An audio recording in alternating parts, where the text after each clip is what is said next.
Hi, good evening. This is Scott at Scott Trades on Twitter with StockMarketMentor.com and your chart of the day. I'll be honest, after Jay Powell's speech today, there aren't that many good looking charts. In fact, there's a lot of broken charts in the market right now. And so I do think it's probably going to take a while for a lot of these broken charts to set up again.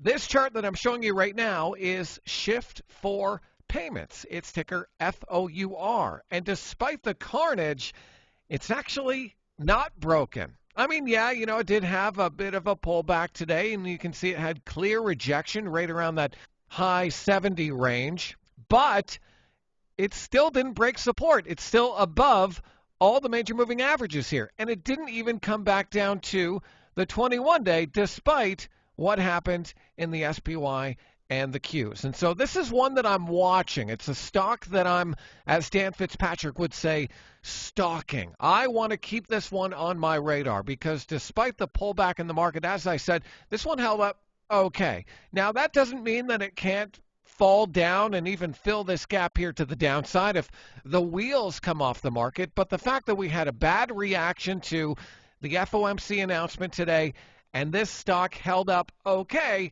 just means I want to watch it. So I'm going to set an alert on my software right around these highs, right just under $71, and then I'll look for a breakout through that level coming on high volume. Now, this setup is really only valid if breakouts start holding. And as we know, as swing traders and people like myself who trade momentum know, you got to be careful in a market that is tentative with breakouts. So I'll be looking for a strong move, but I want to see that volume come in to prove to me that it's not just a short-term or potentially low volume breakout that has a higher probability to fail. So I'm building my watch list right now just in case the market does firm up, and this one, Shift 4 Payments, ticker 4, is on it. So I hope this video is helpful. Hey, give me a follow on Twitter if you don't already, at Scott Trades. And you should check out what we're up to over at StockMarketMentor.com. Click the link, take a trial, and I'll see you on the other side.